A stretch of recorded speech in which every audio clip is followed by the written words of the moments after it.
sejahtera untuk kita semua. Semoga kita semua selalu sehat dalam lindungan kasih Tuhan kita Yesus Kristus. Kali ini saya akan memaparkan sedikit ulasan materi tentang hukuman mati.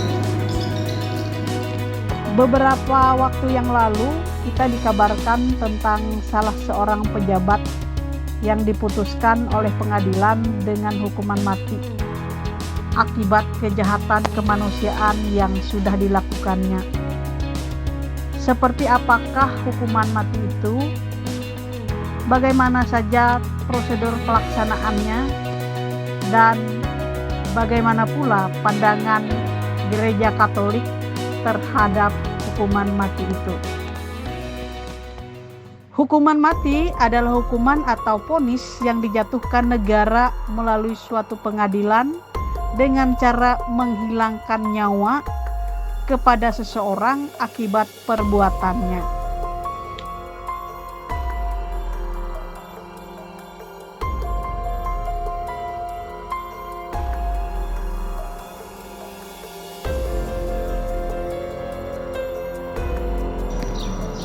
Ada beberapa jenis hukuman mati.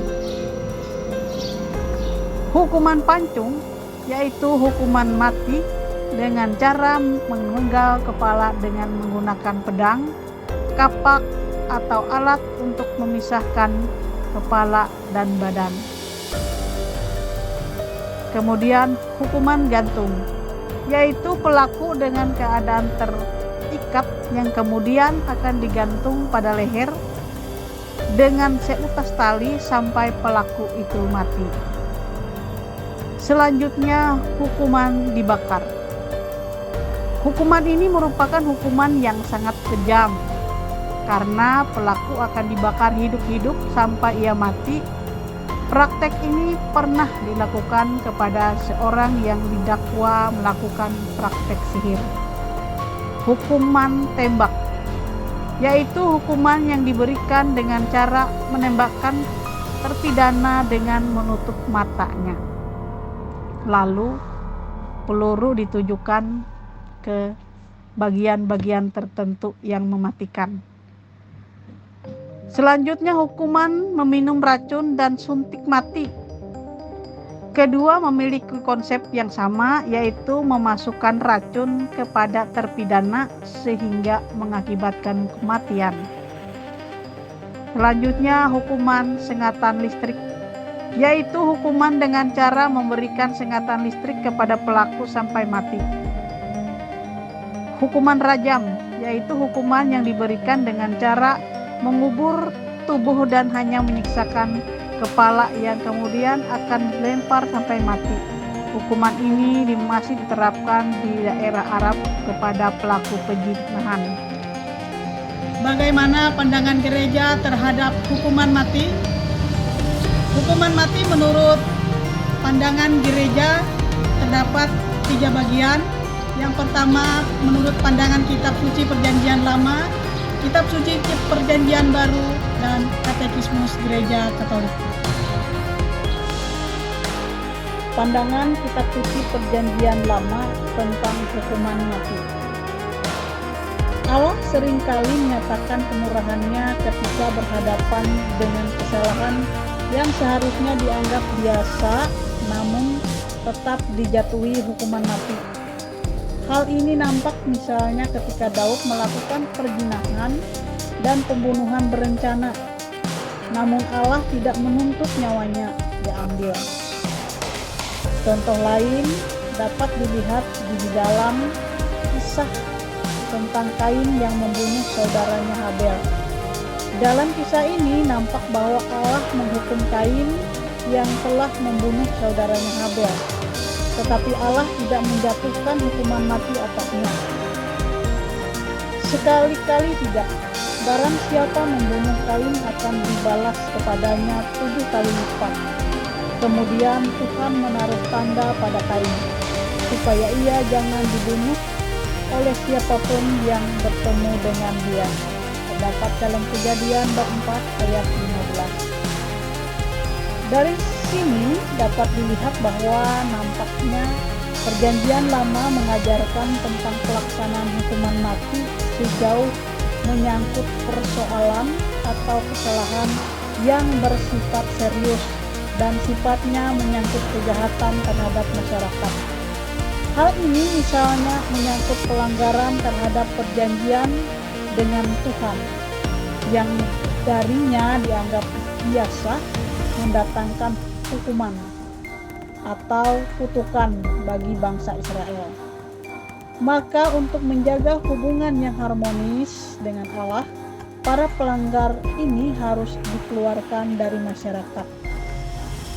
Tentu saja di sini yang dimaksud dengan dikeluarkan dari lingkungan masyarakat artinya dihukum dengan hukuman mati, dan dihukum mati yang umumnya dijalankan adalah dengan cara dirajam dengan batu.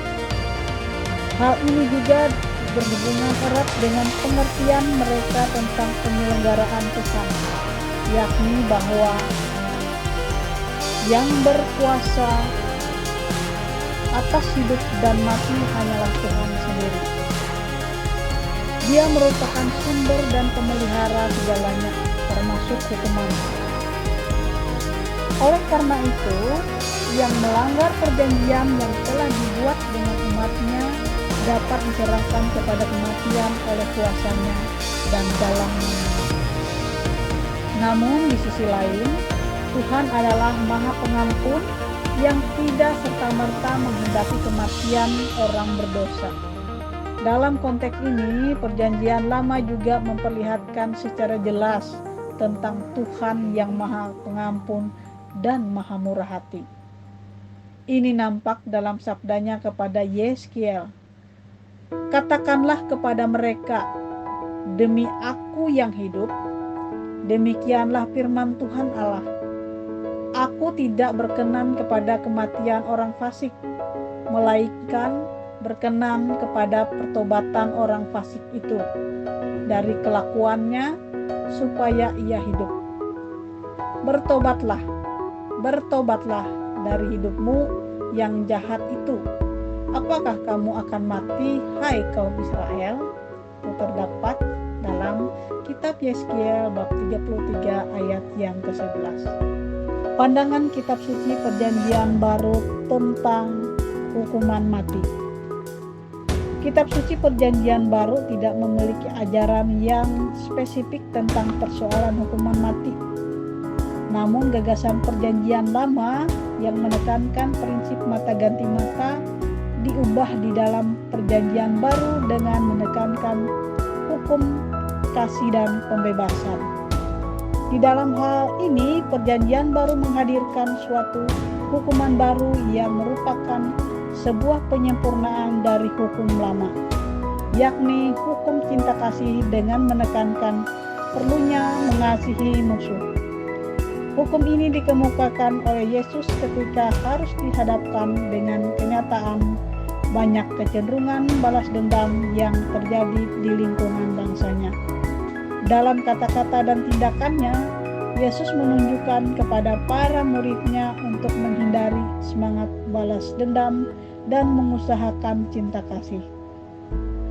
Cinta kasih adalah prinsip yang harus dipadukan di dalam kata-kata dan tindakan. Dengan mengajarkan tentang semangat hidup dalam kasih, Yesus mau menunjukkan bahwa semangat balas dendam janganlah menjadi motivasi terdalam dalam setiap tindakan manusia, apalagi menjadi motivasi untuk menghakimi sesama. Dalam khotbah di bukit, Yesus menetapkan dan menjelaskan hukum baru. Dia memerintahkan kepada para pengikutnya untuk melepaskan tidak hanya perbuatan-perbuatan jahat, tetapi juga kecenderungan jahat yang timbul dari mereka. Kamu telah mendengar yang difirmankan kepada nenek moyang kita, jangan membunuh. Siapa yang membunuh harus dihukum. Tetapi aku berkata kepadamu, ketika setiap orang marah kepada saudaranya, harus dihukum. Siapa yang berkata kepada saudaranya kafir, harus dihadapkan ke mahkamah agama. dan siapa yang berkata jahil harus diserahkan ke dalam neraka yang menyala-nyala. Selain itu, hukuman baru yang dikemukakan Yesus akan menghapus semua hal yang membatasi perwujudan kasih para pengikutnya. Di mana ia menekankan tentang kasih dan bakti. Selain itu, hukuman baru yang dikemukakan Yesus akan menghapus semua hal yang membatasi perwujudan kasih para pengikutnya, di mana ia menekankan tentang kasih yang tak terbatas. Kamu telah mendengarkan firman, mata ganti mata, gigi ganti gigi. Tetapi aku berkata kepadamu, janganlah kamu melawan orang-orang yang berbuat jahat kepadamu, melainkan siapapun yang menampar pipi kananmu, berilah juga kepadanya pipi kirimu. Kamu telah mendengar firman, kasihanilah sesamamu manusia dan bencilah musuhmu. Tetapi aku berkata kepadamu, kasihanilah musuhmu dan berdoalah bagi mereka yang menganiaya kamu. Dengan ini sesungguhnya Yesus menunjukkan bahwa semua manusia adalah orang yang tak luput dari dosa dan karenanya tidak mempunyai hak untuk menghakimi satu sama lain. Dalam kasus tentang perempuan yang kedapatan berzina, Yesus berkata kepada orang-orang ingin melemparinya dengan batu, barang siapa di antara kamu yang tidak berdosa, hendaklah ia yang pertama melemparkan batu kepada perempuan itu. Dari apa yang bisa ditemukan dalam perjanjian baru, nampaknya Yesus dalam arti tertentu tidak menyetujui dijalankannya praktek hukuman mati. Namun demikian itu bukanlah berarti dia menyetujui adanya kejahatan, tetapi terutama yang diajarkannya adalah tentang kasih Allah yang begitu agung. Kasih yang selalu rela mengampuni dan mau memberi kesempatan bagi semua orang untuk berubah. Katekismus Gereja Katolik dalam kaitannya dengan perintah kelima, Katekismus mempertimbangkan topik ini di dalam dua perspektif, yakni perspektif dari hak untuk mempertahankan diri dan dari perspektif efek yang ditimbulkan dari sebuah hukuman. Terdapat dalam Katekismus Gereja Katolik artikel 2263 sampai 2267. Cinta kepada diri sendiri merupakan dasar ajaran susila. Dengan demikian adalah sah menurut haknya atas kehidupannya sendiri. Siapa yang membela kehidupannya tidak bersalah karena membunuh. Juga apabila ia terpaksa menangkis penyerangannya dengan suatu pukulan yang mematikan. Terdapat dalam Katekismus Gereja Katolik artikel 2264. Berdasarkan pemahaman di atas, Gereja Katolik pada prinsipnya menjunjung tinggi hak negara untuk melaksanakan hukuman mati atas penjahat-penjahat tertentu. Walau gereja menjunjung tinggi tradisi ajaran yang mengizinkan hukuman mati untuk tindak kejahatan yang berat, tetapi ada beberapa persyaratan serius yang harus dipenuhi guna melaksanakan otoritas tersebut, yakni apakah cara ini merupakan satu-satunya kemungkinan untuk melindungi masyarakat, atau adakah cara-cara tidak berdarah lainnya. Apakah dengan demikian pelaku dijadikan tak lagi dapat mencelakai orang lain? Apakah pelaku memiliki kemungkinan untuk meloloskan diri?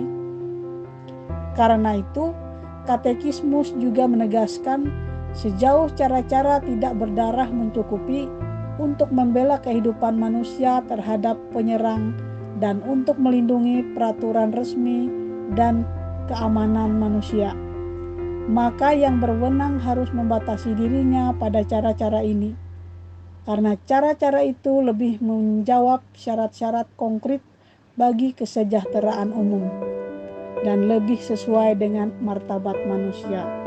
Terdapat dalam Katekismus Gereja Katolik artikel 2267. Mengenai hal ini, makin kuatlah kecenderungan di dalam gereja maupun dalam masyarakat sipil untuk meminta supaya hukuman itu diterapkan secara sangat terbatas atau bahkan dihapus sama sekali. Singkatnya, menjatuhkan hukuman mati ketika itu tidak mutlak perlu, karena hukuman mati merupakan sebuah tindakan yang melanggar ajaran gereja Katolik yang sejak semula selalu dengan tegas mengulangi lagi perintah jangan membunuh. Pandangan gereja yang demikian tentang hukuman mati ini dirasakan sejalan dengan martabat manusia dan juga dengan rencana Allah sendiri. Selain itu, hal ini juga sejalan dengan tujuan utama hukuman yang dijatuhkan kepada seorang yang berbuat jahat, yakni untuk memulihkan kekacauan yang diakibatkan oleh pelanggaran yang dilakukan seseorang. Bandingkan dalam Katekismus Gereja Katolik artikel 2266. Atas dasar ini, maka gereja melihat bahwa pemerintah wajib memenuhi tujuan pemerintahan, kepentingan umum, serta menjamin keamanan rakyatnya, sekaligus memberikan dorongan dan bantuan kepada pelaku kejahatan atau pelanggaran untuk bisa mendapatkan rehabilitas. Pandangan ini didasarkan pada ajaran gereja mengenai kekudusan hidup manusia dalam martabat manusia, yang menentang tindakan mengakhiri hidup manusia. Namun demikian, hak untuk hidup merupakan dasar dari kewajiban untuk melindungi serta memelihara hidup diri sendiri. Bandingkan dalam kitab Katekismus Gereja Katolik artikel 2264. Demikian pemaparan materi kita pada hari ini. Selamat berjumpa lagi di materi yang selanjutnya. Dadah.